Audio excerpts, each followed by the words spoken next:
Greetings everybody and welcome back to Oracle of Seasons! Today, Ted's going to tackle Dancing Dragon Dungeon. Just take in that theme. This dungeon actually has one of my favorite themes in the entire game. It's awesome. Anyhow, what's in this chest? It's bombs! You're getting the bombs because you're going to have to use them a little later. This game has a knack for giving you exactly what you need right before you need to get it. So this dungeon is pretty good. It's the fourth dungeon. It incorporates a lot of swimming. We just got the flipper, so that makes sense. And there are rails pretty much everywhere, so to deal with that. Also, a lot of this dungeon, I guess it's old, because there's a lot of cracks everywhere, cracked floors, stuff like that. Gotta watch out for it. It's dangerous. Anyhow, great. A pushing puzzle. We all know what that means. Speed up!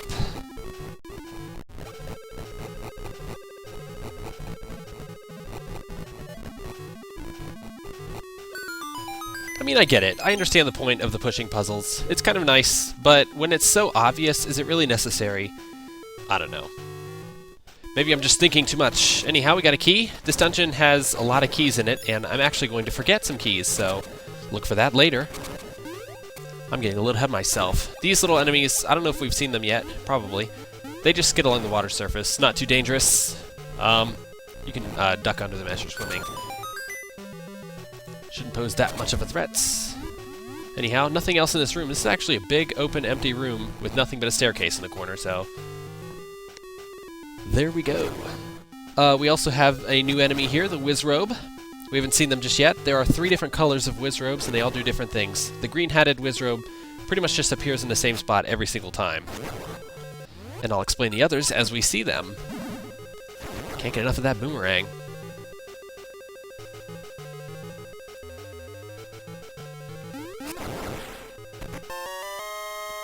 Alright, somebody said that they wanted to see the maps, because sometimes the game takes, you know, the opportunity to make the dungeon look a little bit like its name.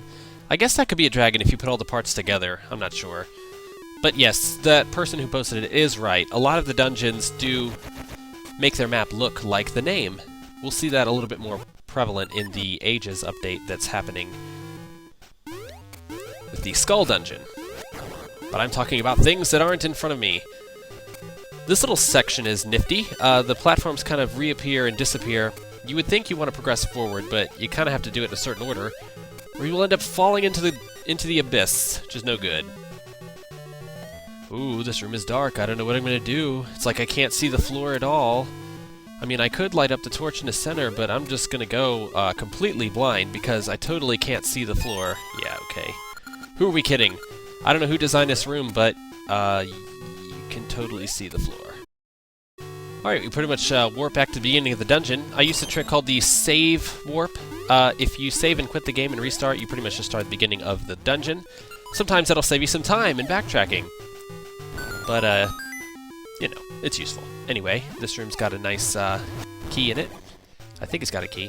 I want to kill all the enemies in the room, though, to make it appear. Yeah, I can't push that block until everything's dead. Isn't that great? I love that mechanic. Sorry, it's not a key. It's even better! It's a compass, which will tell me where the keys are.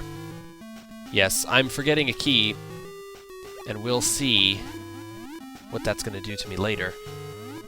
Look in those pots for some hearts if you're down on life. Alright, someone said you can flip these spiky things with a shovel, so there you go. You can. A shield is not required in this game. At least not now. Watch your step on these cracked floors because they will fall out from under you. But Ted is a nimble young fellow and he can handle it with great ease.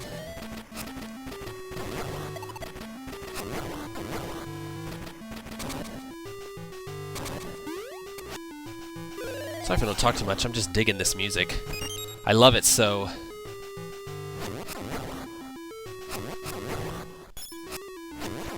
Alright, Mr. Owl, let's see what you've got to say. I'm sure it's important. Oh, yeah, we already knew that. Basically, we need to use the Pegasus Seeds to jump these great distances. Pretty much elementary knowledge if you are an avid Zelda player. It's been used in pretty much every single one. I hate these orange Stalfos. They are annoying. They're pretty good at dodging you, and then, to boot, they throw bones at you to taunt you from afar. I don't know why I killed him, because it really serves no purpose. I guess it was the principle of the thing. I don't know if you noticed, but before I went across those gaps, there was another rail that I didn't go back on. That would be one of the missed keys.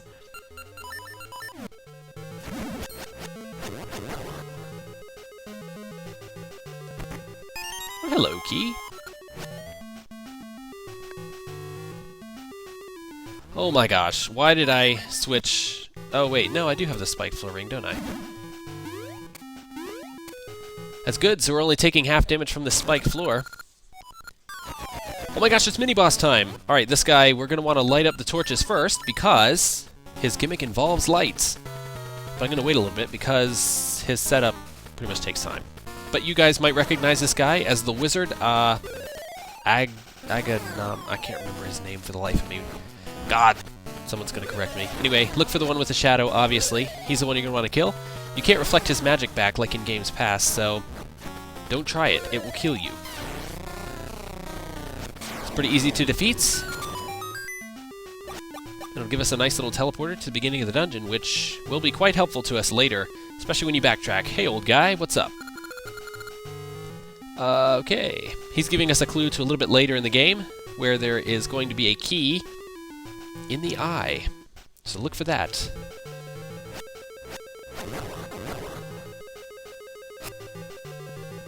Alright, can't get to that switch just yet. I need something that'll shoot something long distances.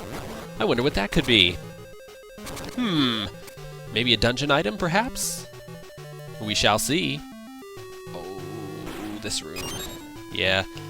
You don't have to kill everything in that room, so you can just avoid them, because if you try to kill all those Stalfos, you're gonna get killed yourself, because that Beamos is pretty annoying in the middle. Anyway, I don't really need the Pegasus seeds to run through this, but hey, it's the principle of the thing, right? Look at that! Okay, so this dungeon item is the slingshot. It's kind of like the seed shooter from Ages. The only difference is you can't shoot at angles, and the seeds don't really rebound off of stuff. But that's okay. I'll take it. I'll take what I can get.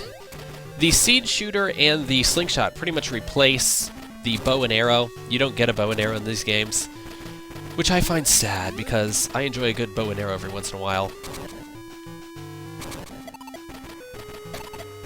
Anyway, hit these switches to enter different areas. They'll get you where you want to go. Although I'm going to find out very quickly that I should have gone back for the keys that I missed.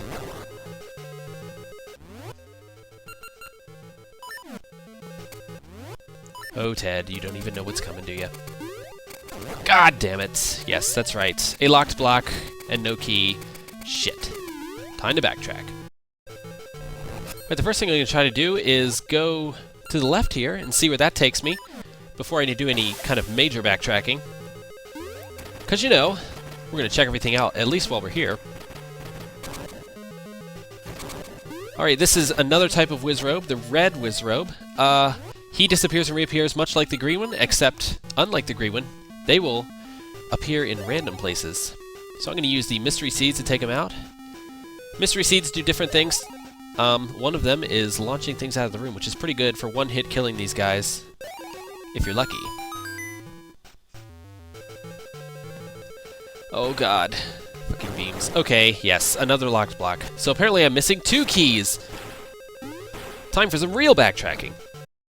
Alright, one of the things that I didn't do is go back through this room with the slingshot. You can light all of these torches, which, hey, gives us a treasure chest. I wonder what's in that chest. So to check out the treasure chest, we have to go over here to the right, and up around.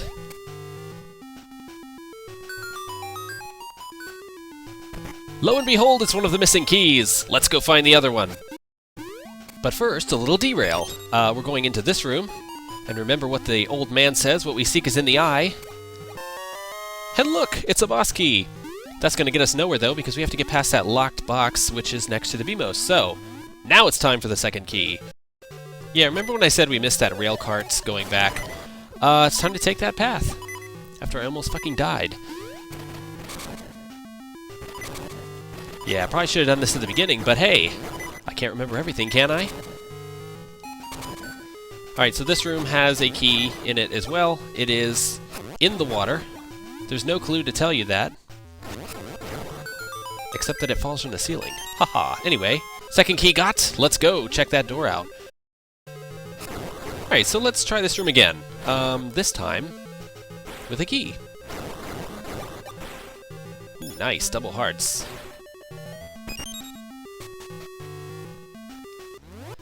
Alright, so no little platform section, but we are about to go into the boss room, which is pretty nice. Just one little puzzle stands in our way. It's a pretty obvious one, too. If I can get over to it. Alright, so we got a gap, we've got unlit torches, and we got a slingshot. Done.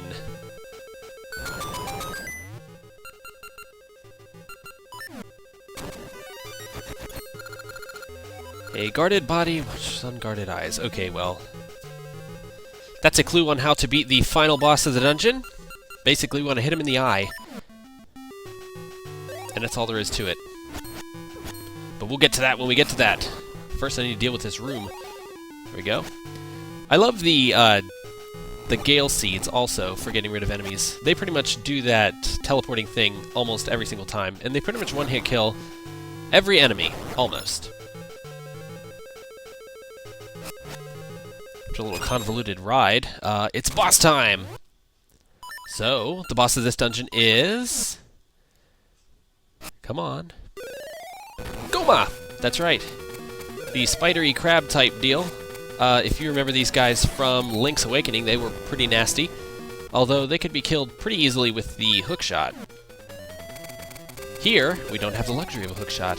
We have to use our slingshot, but we have to get rid of this claw first. There we go. Alright, so now basically she will just crawl around the floor and release these tiny little things. I don't even know what they are. But what you gotta do is use the slingshot, fire a seed into her eye, lather, rinse, and repeats. Can get a little difficult though if you are not paying attention, distracted by all these little hopping things. God, it's really annoying. They can replenish your seeds though if you ever run out. So you should never run out of seeds. There we go. Pretty easy. Not too much to deal with. Grab our heart piece. We're finally down to a second row, which is awesome. Time to grab an essence. The Soothing Rain. Aw, saplings, how cute. Alright, so now we have half of the essences. We're halfway done with this game. Isn't that great? Aren't you excited? I know the tree is. He's pretty damn excited.